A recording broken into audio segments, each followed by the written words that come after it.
and losing, look, you got PFF grading you every week, like you were just referencing there before I came on. They're grading you. And now you go as a first-year quarterback, you barely know shit, and now everyone's telling you suck, and it takes a while to regain your confidence. The operations aren't there. He's not the guy. Is that too soon? Yeah, but I would argue this. You're assuming that everybody knows how to develop a quarterback. You're assuming that you're going into a program.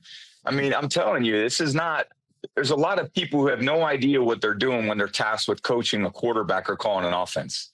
So are you saying – I mean, just like we'd rank quarterbacks 1 to 32, do you rank offensive coordinators 1 to 32? Do you rank quarterback coaches 1 to 32? Well, what if you have the 32nd ranked coordinator? The system's broken, and everybody knows it. Tom Brady didn't hold back. He flat out said he's not the guy. But let's be real.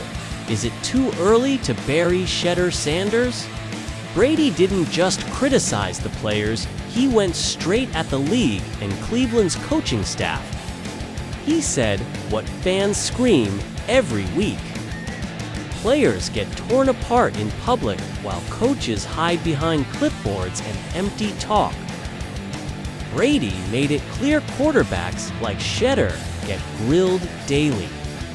But the coaches molding them skate free without accountability.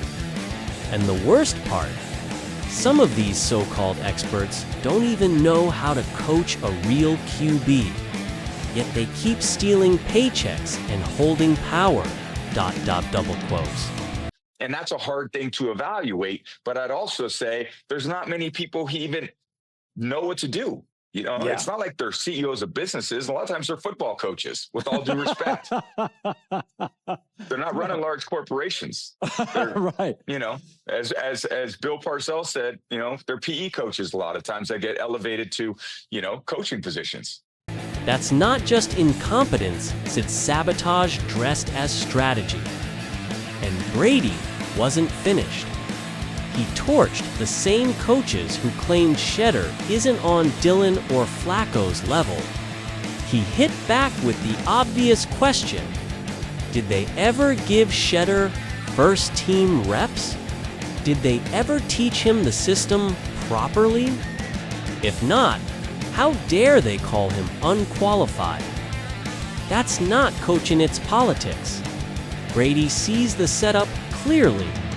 Keep a QB on the sidelines, starve him of reps, then call him a failure. That's a sham. And Shedeur's case proves it. One coach claims he's evaluating him, while another avoids giving straight answers about his future. That's not development's hit sphere. They don't want to risk him proving them wrong. Without reps, no QB can shine. It's like forcing someone to run a race barefoot. And here's the kicker: Stephen A. Smith and Lewis.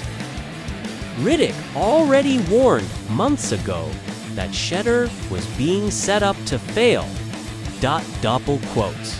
But I'm going to answer this question by saying Shedeur Sanders. And I'm going to tell you why. There's been 11 practices, if I remember correctly. He's been he's been playing against the third unit. He's fourth on the depth chart. And then suddenly you throw him into the start lineup, and he hasn't had any reps with the first team at all. They called it from day one. The staff never had a plan to develop him, only excuses to bury him. Stephen A. ripped them apart when Shedeur got his first preseason start. He said straight up, this wasn't a chance, it was a trap.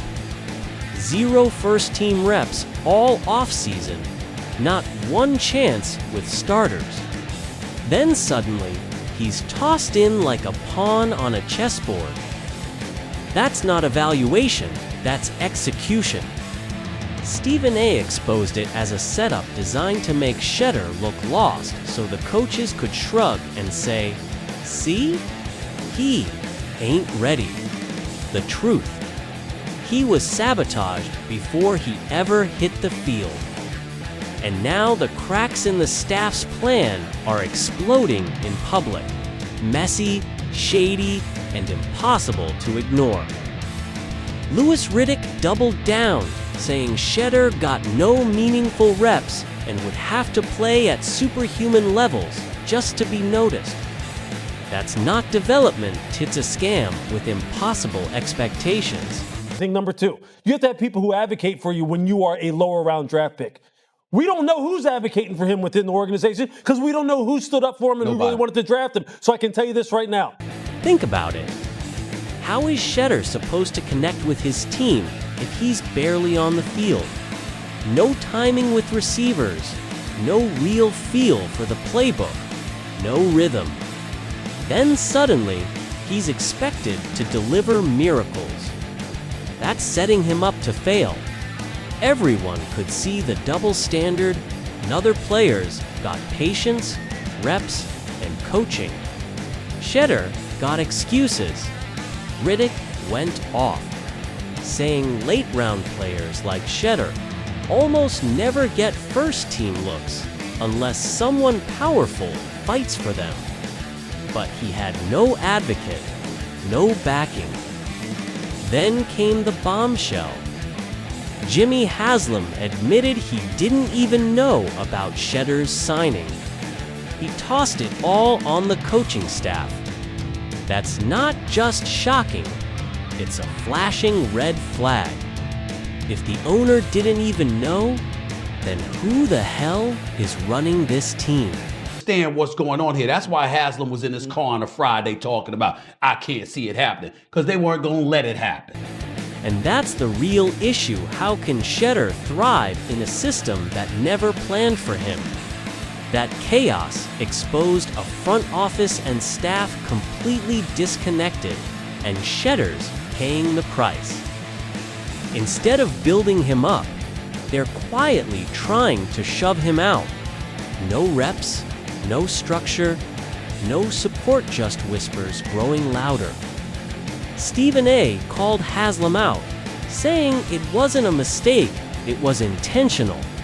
According to him, powerful voices made sure Shedeur never had a real chance. And honestly, it's hard to say he's wrong. Haslam's casual dismissal confirmed what fans already suspected. They never wanted Shedeur to succeed. While vets like Flacco and Gabriel got endless chances, Shedeur got scraps. That's not development tits, sabotage in disguise. Insiders say the coaching staff is divided, some see. Shedeur as the future, others write him off as a PR stunt. That tug of war left him stuck in limbo, fighting politics instead of defenses. Then the dagger, reports claim. Kewa, Shedeur wasn't learning the playbook fast enough. But insiders say he wasn't even given the full playbook. How can you test someone on questions they never got? Fans connected the dots: favoritism and manipulation. Why was Flacco, way past his prime, gifted reps while Shedeur was sidelined? Why was Gabriel promoted so fast while Shedeur was stalled? The optics were ugly, and the excuses weaker by the day. Leadership only made it worse. One day, Stefanski says Shedeur's part of the plan. The next, he dodges questions about starter reps. That's not leadership's shady damage control. Stephen A. doubled down, accusing the Browns of clinging to vets like Flacco out of fear. Giving Shedeur a real chance might expose how wrong they've been all along. Riddick warned if Cleveland doesn't figure it out soon, they'll ruin Shedeur before he even gets a chance to grow. That's the nightmare a young Q be crushed by politics, not performance. This isn't just about football anymore, it's about power, politics, and control. Shedeur isn't just fighting for a roster spot, he's battling a system designed to box him out. missed reps, dodged questions, shady moves from leadership at all points to one ugly truth. This was never about talent. It was about keeping control. Brady sounded the alarm. Stephen A. called it a setup, critics said. The system's broken. 3 respected voices pointing to the same reality, Shedeurs not being judged fairly. He's being suffocated by the environment around him, and that's the core problem. No first-team reps. No accountability on who signed him. The owner claiming no part in the decision. That's not just dysfunction, that's proof there was never a plan for him. The Browns didn't just drop the ball, they buried it. Instead of grooming a future QB, they've been quietly pushing him out the back door. Fans can see it. Media can see it. Everybody can see it. At the end of the day, the blame doesn't sit on Shedeur. It sits squarely on a toxic system. Coaches dodging accountability, execs shrugging responsibility, players left to fail. And if this is the standard, how many other young talents have been destroyed the same way? So the real question isn't just about Shedeur Sanders, it's about the whole machine. Can any player succeed when the deck is rigged? Should coaches and execs be judged as harshly as players? Or are we just watching politics crush another career before it even starts?